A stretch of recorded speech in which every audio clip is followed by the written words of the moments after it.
Hello and good morning. आजकल हमारे देश में एथेनॉल को लेके एक बहुत गंभीर और एक बड़े पैमाने पर बहस छिड़ी हुई है। एक्चुअल में एथेनॉल होता क्या है? और एथेनॉल को हम जो हमारे ईंधन है, तरल ईंधन है जैसे पेट्रोल है, उसमें हम इसको मिलाते क्यों हैं? क्या फ़ायदा है? इसका क्या नुकसान है? अगर हम इस मसले को अच्छे से एथेनॉल को ही हम अच्छे से समझ लें, तो हम जो हमारी बहसें छिड़ी हुई हैं हमारे देश में एथेनॉल और ईंधन को लेके, उस बात को हम और सीरियस होके और अच्छे तरीके से समझ सकते हैं। उसमें उचित क्या है, सरकार कितनी गलत है, हम कितने सही हैं, इस बात का हम बहुत इत्मीनान से निर्णय ले सकते हैं। एक्चुअल में जो इथेनॉल होता है, ये एक रासायनिक नाम है, एक रासायनिक शब्द है। इथेनॉल का जो फ़ॉर्मूला होता है, ये C2H5 वो H होता है। इथेनॉल जो बनता है, ये कुछ ऐसे कृषि उत्पाद होते हैं, जिनका क्योड़न किया जाता है। उनके क्योड़न करने के पश्चात इथेनॉल हम प्राप्त करते हैं। इथेनॉल कायदे से कह सकते हैं अल्कोहल होता है, पर ये वो वाला अल्कोहल नहीं है जो हम अपनी ज़िंदगी में यूज़ करते हैं, खाने-पीने में। तो ये इथेनॉल ईंधन के रूप में यूज़ किया जाता है। जैसे मक्का हुआ, जैसे गन्ना हुआ, जैसे अ ये चावल हुआ, इन सबों का जब हम क्योड़न करते हैं, तो इससे जो एथेनॉल बनता है, उसको हम अपने तरल ईंधन जैसे कि पेट्रोल में मिलाकर अपनी गाड़ियों में यूज़ करते हैं। एथेनॉल को यूज़ करने का जो सरकार का मोटिव है, वो एकदम से नहीं आया। दुनिया के कई ऐसे छोटे-बड़े देश हैं, जो एथेनॉल को यूज़ कर रहे हैं और आज से नहीं, कई दशकों से यूज़ किया जा रहा है एथेनॉल। एथेनॉल को यूज़ करने के पीछे का जो मेन मकसद है, वो ये है कि अगर हम एथेनॉल को अपने तरल ईंधन में यानी कि पेट्रोल में मिलाकर यूज़ करते हैं, तो हमारी जो गाड़ियाँ चल रही होती हैं, वो थोड़ी स्मूथ हो जाती हैं। इसका दूसरा फ़ायदा ये होता है कि जो पॉल्यूशन है, जो एयर पॉल्यूशन है, वो कम हो जाता है। क्योंकि जब हम पेट्रोल, डीज़ल ये सब यूज़ करते हैं, तो इसमें सल्फ़र, नाइट्रोजन इन जो तत्व हैं, इनकी मात्रा अधिक होती है। और ये एक तरह से विषैले तत्व होते हैं, जो प्रकृति में घुल-मिल जाते हैं और जब बारिश होती है, तो ये एसिडिक रेन के रूप में हमारे ज़मीन पर वापस आते हैं। हमारी घर हो, बिल्डिंग्स हो या पशु-पक्षी हो, इंसान हो, ये सबको नुकसान पहुँचाते हैं। तो सरकार का मेन मोटिव यही था कि हम एथेनॉल के माध्यम से ये जो हमारे रासायनिक ईंधन है, इनको हम किसी तरह से हटाएँ और एथेनॉल का जो यूज़ है, ये कोई एक दिन का प्रोग्राम सरकार का नहीं है कि हम एक दिन में एथेनॉल को यूज़ करेंगे। ये एक चरणबद्ध प्रक्रिया है, मतलब सरकार की एक योजना है, एक प्लान है। जैसे एथेनॉल 5, एथेनॉल 10, एथेनॉल 20, तो यहाँ पे जब एथेनॉल 5 लिखते हैं, जैसे हम कहते हैं कि एथेनॉल 5 या एथेनॉल 10 या एथेनॉल 20, तो ई फॉर एथेनॉल होता है, 5 फॉर 5% एथेनॉल, यानी 95% पेट्रोल रहेगा, 5% एथेनॉल रहेगा। अगर E10 लिखा गया है, तो एथेनॉल 10% रहेगा, पेट्रोल 90% रहेगा। ऐसे करते-करते सरकार का उद्देश्य था कि हम जो हमारे रासायनिक तरल ईंधन है, इनकी कंजम्पशन को हम कम कर दें और जो प्राकृतिक ईंधन है, इनको इंट्रोड्यूस किया जाए। एथेनॉल का प्रयोग करने से जो हमारी गाड़ियाँ हैं, हाँ, ये सच बात है कि एथेनॉल का यूज़ करने से गाड़ियों के माइलेज थोड़े कम हो गए हैं, पर इसके फ़ायदे भी हैं।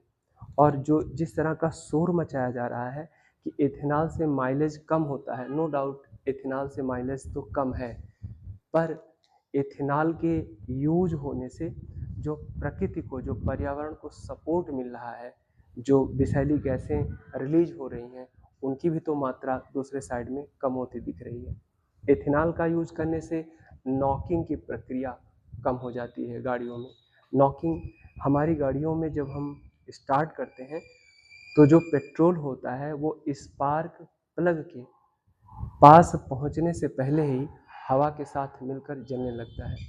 जिससे नॉक की आवाज़ आती है, खट-खट की आवाज़ आती है, इसको नॉकिंग कहते हैं। अगर हम इथेनॉल यूज़ करें, तो नॉकिंग की प्रक्रिया कम हो जाती है। ऐसा क्यों होता है? क्योंकि जो हमारे ईंधन होते हैं, कोई भी ईंधन हो, उसका अपना एक ऑक्टेट नंबर होता है। ऑक्टेट नंबर वो नंबर होता है, जो नॉकिंग की प्रक्रिया को कम करता है। जिस ईंधन का ऑक्टेट नंबर जितना अधिक होगा, वो ईंधन उतना बेहतर माना जाएगा। एथेनॉल का ऑक्टेट नंबर 108 यानी 108 होता है और सामान्य पेट्रोल का जो ऑक्टेट नंबर होता है, वो 60 से 70 के आसपास होता है।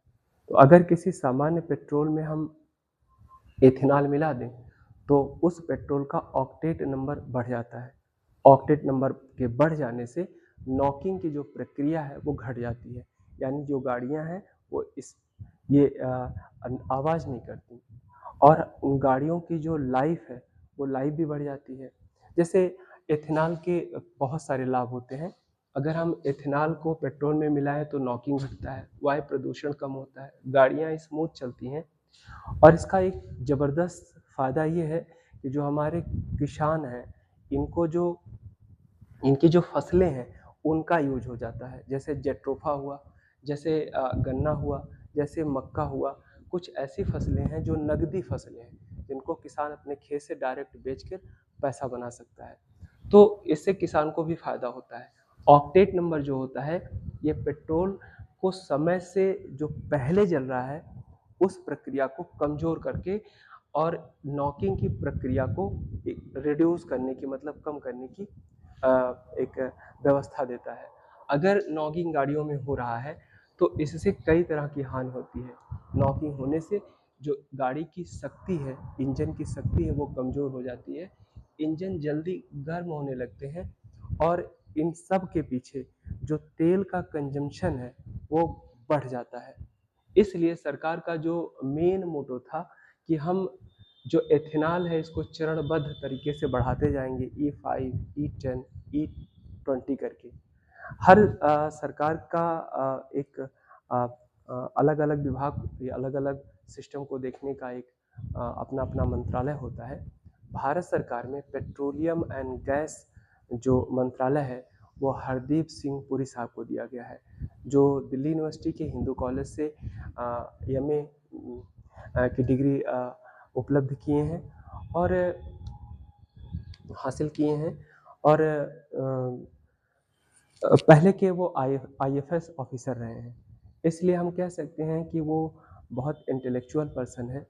वो हमारी सरकार हमारे हितार्थ काम कर रही है, पर हमको थोड़ा-सा पढ़ने की ज़रूरत है। हमको थोड़ा-सा किसी मसले को गंभीरता के साथ समझने की ज़रूरत है। हम सिर्फ़ अपने स्वार्थ में फँसे हुए हैं कि हमारा माइलेज जहाँ है, उससे बेहतर हो जाए।